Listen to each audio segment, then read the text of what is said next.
We're group six. My name's Levy Yolande. Jordan Tingle. Cordell Iron. We did ours on Coach Carter, starting Samuel Jackson, about an inner city school. We used quick summary. We used some motivational techniques and team building goals, and some things that we would have done differently in the movie. Here we go. Alright, the movie summary is Coach Carter is based on a true story in which Samuel Jackson plays the role of Ken Carter. He offered a job coach the basketball team at his former high school, Richmond High, where he was one of the best athletes to ever attend a secondary education there.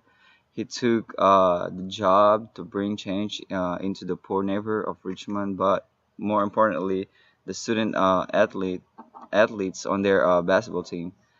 He made the athletes sign a contract outlining that they will only be allowed to participate in games if the players attend all their classes and practice. Maintaining a C average, wear a tie and suit on the game days, and respect all their teammates and coach. Ken Carter used a variety of ways to lead and motivate the team to get them on their way to state championship undefeated. Although he noticed from the progress report that most of his athletes were doing poor academically, violating the contract the athletes signed at the beginning of the season, so he took immediate action to get the attention of his athletes, school, and community. That the first word in the term student athlete is student.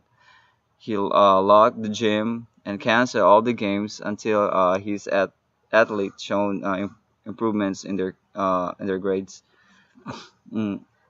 This cause use commotion and outrage the athlete, the school, and most of the community. After a long debate whether the lock should come off or not, uh, the s- uh, school the school board there you go. I'm sorry. The school board decided to open gym doors and continue the season. Ken Carter did not want to support the message that basketball players are only athletes are above the law. He wanted to guide them to success in the future so they do not end up like most of the kids from Richmond in jail or die. That is why he chose to quit his job, but soon re- he reconsidered when he realized that he truly did inspire and change the lives of athletes at Richmond. The athletes refused to play until their academic grades improved, and only then did he team. Get the team back on the court and make their way to the state championship. They didn't win the championship. They fell short in the first round, but they did win the hearts of the Richmond community, and six of the athletes went on to college, of which five won scholarship. There you go.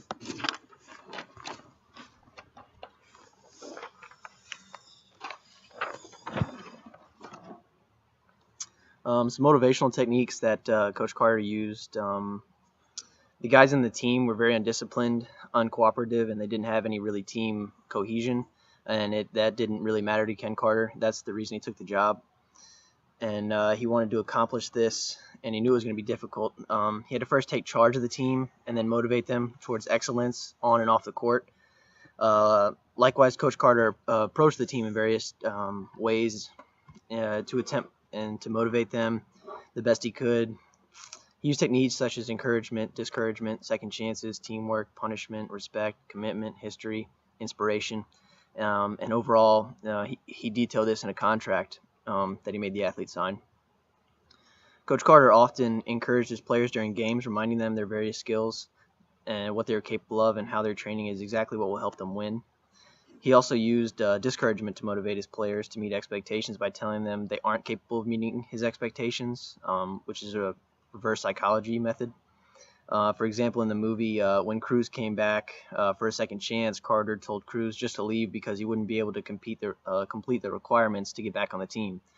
But because Carter said that, Cruz worked even harder than ever before to meet Carter's requirements to be on the team. The requirements were that Cruz had to do 2,500 push-ups and 1,000 suicides within a couple of days for all the time that he missed. And the task was impossible, and without surprise, Cruz failed to meet the requirements. But he was motivated through Carter's offering of a second chance and discouragement, but that wasn't enough to get back on the team. And later, the team was motivated through teamwork and collaboration that the coach brought. And to help Cruz finish his requirements to be on the team, Carter motivated his team through punishment. He regularly punished them, the entire team, for any individual who came late to a practice or any other disrespectful actions, such as a smack talk to an opponent or anything like that. And through these punishments, the team became more disciplined, respectful to everyone, and to motivate the young athletes themselves, which ultimately created cohesion within the team and motivated them to be better basketball players and respectful citizens. Another technique Coach Carter used to motivate these young athletes the best way they could possibly be was commitment. And through Carter's commitment to the team, when they needed it most, to create a positive and motivational vibe through the team to aim for excellence in everything that they do. And to add to that, Coach Carter used history and inspiration to motivate his players as athletes as well. He elaborated on the lives of those who once played on the same basketball team at Richmond High with him when he was there, and he explained how they either ended up in jail or dead, as Levy was saying. And the only basketball player, and the only player, they only played basketball, and they didn't complete their secondary education and trying to go to college and stuff like that, so they were just running the streets at night. He explained how they either ended up in jail or dead. He inspired the athletes by letting them know why and what reason he wanted to coach the team, and that reason being he wanted to help these kids and steer them in the right direction. And he was getting education, and which he was giving them an education while being an athlete, heading towards college instead of jail or death. And through the contract, the athletes remembered their commitment, their promise, and their respect for the contract to live up to it and not believe they're above the law. The athletes were motivated by the amount of dedication by Coach Carter entirely, and they worked harder than ever before in school and basketball to make the state championship, as well as college.